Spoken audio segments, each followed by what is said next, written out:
First of all, yes, I'm retiring. চুল দাড়িতে পাক ধরেছে সেই কবেই। বয়সের ভারে পারফরমেন্সের উজ্জ্বল হাসিটাও মলিন হয়েছে ধীরে ধীরে। সবকিছু শেষের নিয়ম মেনে এক সময় না এক সময় ভালোবাসার ক্রিকেটও ছাড়তে হয়। মাহমুদুল্লাহ রিয়াদকেও বলতে হলো বিদায়। First of all, yes, I'm retiring from the T20 cricket after the last game of this tournament, of this series. Actually, I was pretty হয় excited. হিরো হিসেবে মরো, না হলে অপেক্ষা করো ভিলেন হওয়ার জন্য। প্রশ্ন থেকে যায়, ক্যারিয়ারের 17টা বসন্ত পার করা রিয়াদ কি ঠিক সময়ে হিরো হিসেবেই 20 ওভারের ক্রিকেট ছাড়তে পেরেছেন? টেস্ট ছেড়েছিলেন অভিমানে, টি-20 থেকে বিদায়টাও কি অভিমানেই হলো না?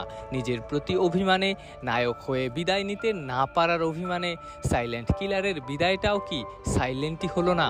আমার কোনো আক্ষেপ নেই, আমার এক ফোঁটাও আক্ষেপ নেই, কারণ আমার মনে হয় যে playing for Bangladesh for so many years, I think নিদাহাসের ফাইনালে তোলা, অস্ট্রেলিয়া নিউজিল্যান্ডকে সিরিজ হারানো, বিশ্বকাপে নেতৃত্ব দেয়া, এই ফরম্যাটে রিয়াদের অর্জনও কম না। একসময় ছিলেন দলের টপ স্কোরারও। তবে রিয়াদের সবচেয়ে বড় অর্জন কামব্যাকের রূপকথা লেখার অর্জন। অস্ট্রেলিয়া ওয়ার্ল্ড কাপে যে রিয়াদকে ছুঁড়ে ফেলা হয়েছিল, যাকে অবসর অফার করা হয়েছিল, ওয়েস্ট ইন্ডিজ ইউএসএ বিশ্বকাপে প্রথম জয়টা তার হাতেই এসেছিল। হাল না ছেড়ে কিভাবে ফিরতে হয় রিয়াদই শিখিয়েছেন। আবেগী কথাবার্তা না, প্রেস কনফারেন্সে এসে অভিযোগ না, শুধুমাত্র পরিশ্রম দিয়েও যে জায়গা করে নেওয়া যায় রিয়াদই শিখিয়েছেন।